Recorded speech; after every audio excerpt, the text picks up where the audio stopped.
Yeah, it's going to be a big problem for the Eastern Conference. Where do you think they stack up in the Eastern Conference? Right near the top. I had Milwaukee coming out of this. I'm not convinced that they beat them in a 7-game series. Here's my question.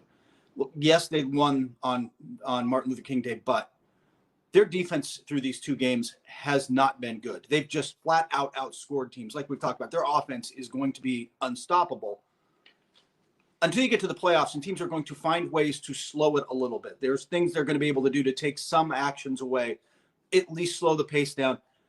Are they going to be able to get the stops when they need to? I'm not convinced they can. They just traded away. Their defense wasn't that good. It was 23rd in the league the 8 games before the trade anyway. They were struggling, and then they just sent their best defender in Jared Allen out. They don't have rim protection really anymore. I'm not sure how much you can count on DeAndre Jordan in that role. I'm not sure they can defend well enough to beat Milwaukee or, frankly, Boston, who's played fantastic basketball this season. I'm also not convinced any one of those 3 teams is done tweaking the roster, and I'm really curious now to see how they try to adjust it. Can Brooklyn go find a wing defender or a backup center that really helps them? Where does Boston go? Where does Milwaukee go? I think they're all going to be now in an arms race to get past each other. What about Philadelphia? There's a big glaring omission there. I shouldn't leave them out the way they've been playing. Absolutely. Joel Embiid has been MVP level good so far. He's been playing extremely well. He has been, and when he is on the floor, their defense is elite. He is tough to stop offensively, and they're starting to come together. I think that there's a lot of potential there too. And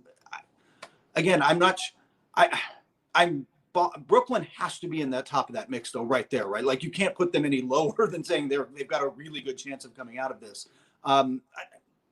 I'm not sure if I'd pick any one of them as more than 50%. If I could take the field over any of them, I might take the field at this point.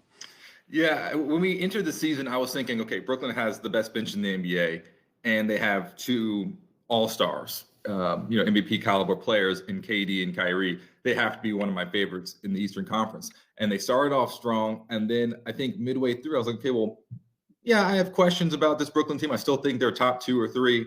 But now I think I have a little more questions of how that team's going to gel. Then they got, as we mentioned, that huge blockbuster trade.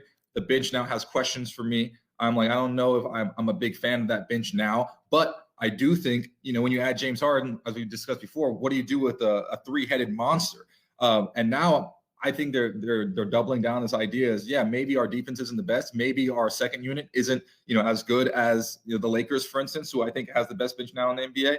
But you can't stop us. You can't stop us. And even if we're going to do an arms race like you're talking about, you think Boston's going to put up 130 points? You think Philadelphia's going to put up 130 points? And even over the course of the 7-game series, like we talked about before, these guys are MVP level guys who know how to adjust their games. They have a first move, and then they have a counter, and they have a counter to the counter. Yeah. And even if you stop KD one night, game 2, Kyrie might go off. Game 5, James Harden might go off. And we saw that in the bubble playoffs where we had guys like, for Denver, Jamal Murray averaging like 40 points a game, something crazy, and Jokic doing what he does.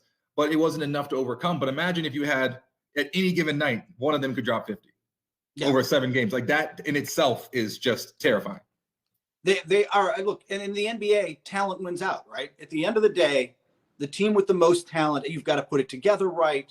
You've got to do this, but all your dynasties, still Laker dynasty, Celtics dynasty, Spurs dynasty, LeBron's Heat, they were also probably the most talented or among the most talented teams in the league every time they won. It's not an accident.